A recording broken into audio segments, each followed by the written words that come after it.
So Felmina, she's going to be focusing on primarily on single targets. So if you're looking for a hero that does a lot of single target damage, she's definitely the hero for you. However, if you are looking for a wind type element hero that does more attack on all enemies, then definitely try to get Suzette or Iska. I mean, those two heroes right there do a lot of AoE wind damage. And then she's probably going to be focusing on poisoning the enemy. She does have blunt attacks, and she does have a slashing attack as well. So if the enemy is resistant against her blunt attack, she does have a slash attack to make up for that. And then her Valor chance. So when she is on the bench and she is switched to your active party, then she's going to be reducing the enemy's speed and blunt resistance. So when you reduce, so she does blunt damage. So when you reduce the enemy's blunt resistance, her blunt damage is going to go up. And then when you lower the enemy's speed, it's going to give you an edge in battle.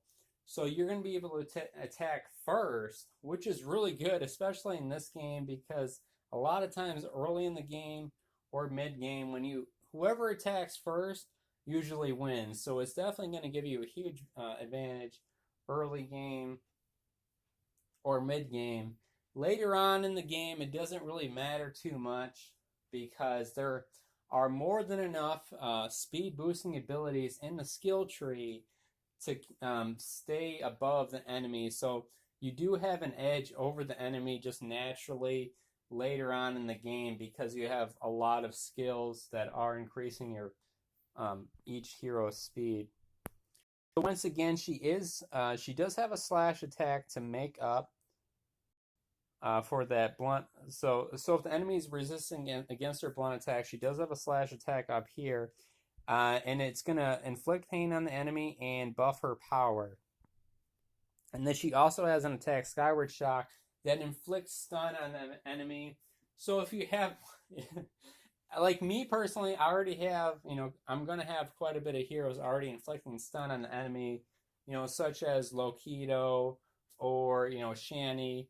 So I wouldn't really use this ability right here, but if you need a single target stun, this is a great ability right here. And then what's so great about stun? Like, why do I talk about it all the time in all my videos? Well, it's because when you stun the enemy, they lose a turn. Like they were not able to accomplish anything that turn, which gives your party members an advantage in battle, because if the enemy is unable to attack, then it definitely does give you an advantage, especially for a few turns. For one turn anyway, because I noticed that stun only lasts one turn, but if you spam it again and again, then the amount of times the enemy is going to be stunned increases. And she focuses on buffing herself, really. So this accelerator buff looks like it's going to be buffing herself. So it's going to be buffing her physical resistance and buffing her speed for 3 turns. So if you're lacking speed, then definitely, take advantage of that ability. And then she does have attack. This dual moon's going to be reducing the enemy's blunt resistance by 25% for 3 turns. I mean, these attacks that reduce the enemy's resistance are always good to have around and always good to use because it does increase your damage by quite a bit. And then her Venom Blade's going to be inflicting poison on the enemy. So why is it important to inflict poison on the enemy? Well, because it does damage over time. And then she also has an attack down here that her damage is increased by inflicting pain or poison. So this tricatalism. So it's going to be doing a ton of damage, and then the damage is going to increase even further if you have poison on the enemy or pain on the enemy.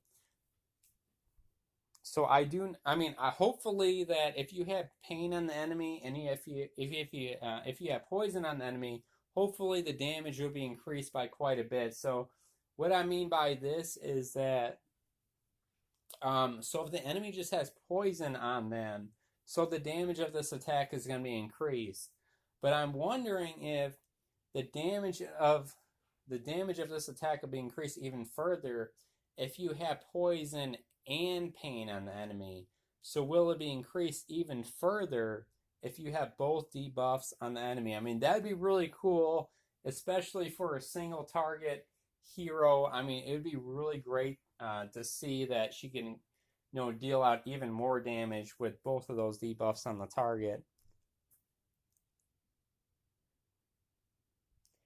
And then what's really great about her is that it seems like she does have a balance of slash attacks and blunt attacks. So if the enemy is resistant to one or the other, then she has, you can switch back and forth between those attacks.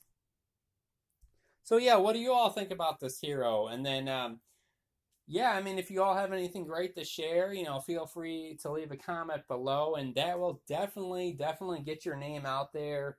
So it will boost your own channel too. So if you have great information, you're more than welcome to share it because it will help you out, help other people out. And I will see you all in the next video.